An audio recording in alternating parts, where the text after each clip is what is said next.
Hi, welcome back to In Judy's Kitchen. I'm Judy Walker. And I'm Diya Chacko, and we're doing classic New Orleans dishes. Today we are doing one of the most classic, which I did not realize until we moved here in the year 2000 that this was a deal here. I thought all poor boys were seafood, fried seafood. No, nope. But one of the most important ones is roast beef. So today we're gonna make a roast beef poor boy. Yes.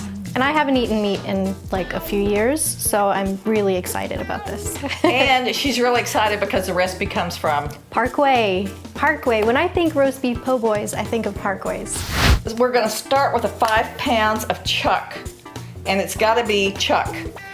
And This is garlic powder? this is garlic powder and garlic salt, and we're gonna liberally sprinkle it on both sides, and then we're gonna rub it in. And then we're gonna heat up our roasting pan on the oven, on the stove top.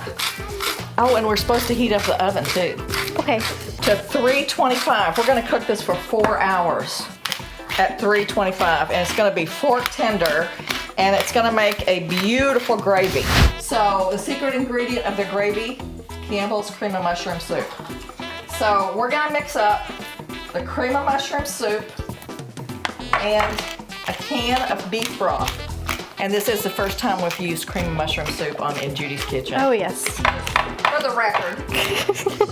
And we're also gonna put in a couple of tablespoons of kitchen bouquet, which gives it a nice color.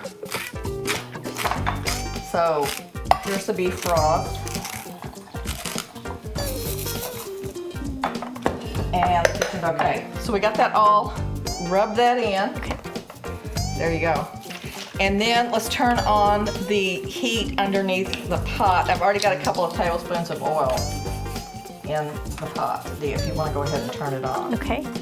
And then we're gonna sear that baby. So this is going to make a sizzling noise when we put it in the pot.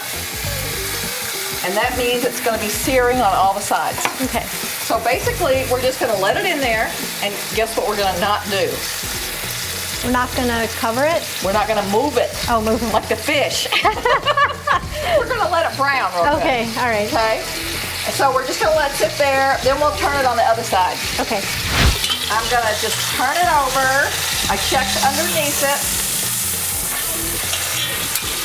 And see it's brown on the top. So now So that's what searing is? yeah, just that's what making it- searing is. It's just you're putting a layer of flavor, but Okay. it's not cooked all the way through. Okay. So this is just a couple of tablespoons of oil that we are browning this in. And actually, you don't need to worry about the amount of fat in this dish, because since we're going to refrigerate the gravy, we're going to take all that fat off the top when it's refrigerated. When have we ever worried about fat before? This time we're going to take the fat out. So now that this is brown on the bottom, we don't need to turn it over again, but it is nice and brown on the bottom. So we're going to add all our vegetables, and this is what, Dia, we just checked.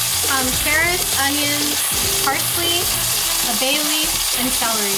Okay. I think that's everything. Yeah, and we're going to shove it down in the pot like that, and even like maybe lift it up and put a couple things underneath if you want to, like that. And now we're going to add our juice. And then we are going to braise our beef. This is a classic braise. Oh, that's going to be perfect. So now we're going to just put the lid on that, and we're going to put it in the oven. I'm going to push the veggies down in. And we're going to cook this for 4 hours.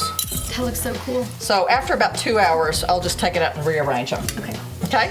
Okay, so Dia, I want to show you what I did to the gravy Okay. before we refrigerate it. Because I really think this made a difference. We're gonna refrigerate the meat and the gravy separately. Okay. So I'm gonna put this and see it's just gonna fall apart.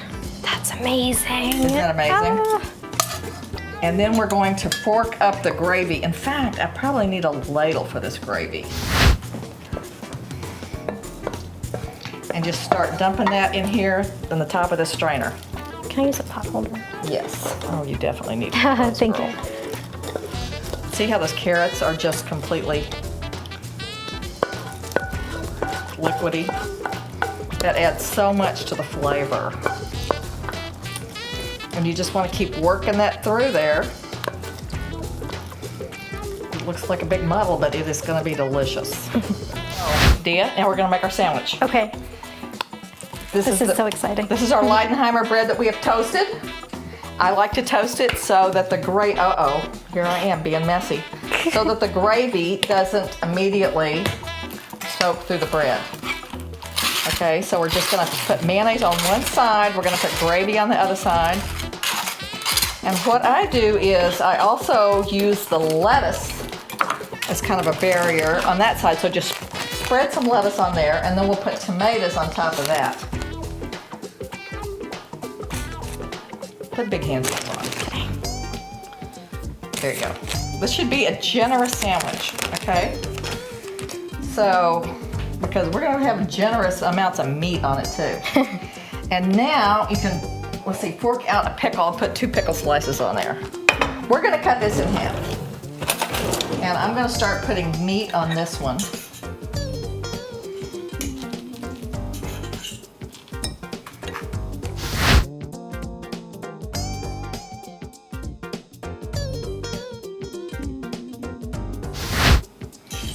And of course, you do have to have tons of napkins with this. Yeah, look at this. Okay. So Justin would be proud of us. We're already making a mess. We haven't even eaten it. Justin would be proud of us. Okay, so then we're gonna just put these 2 together. Oh my God. See? Cheese. Smash it down, and then we're gonna cut it apart. This would actually be 3, but for now we're gonna cut it into 2. Okay, so let me have your plate. Here's mine. And yes, it's messy. So, just shove this back and we'll taste it some. Okay? You ready? Yep. Okay.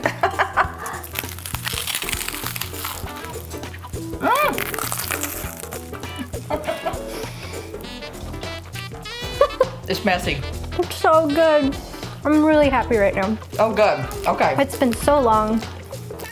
And it's a good taste. It's Oh worth yeah. waiting for. Oh my gosh, it's so good. And the pickles contrast with the meat. I like the pickles on it. So anyway, while we eat here, you guys can go do something else, like start making your roast beef. Thanks again for stopping by in Judy's Kitchen. Thanks, guys.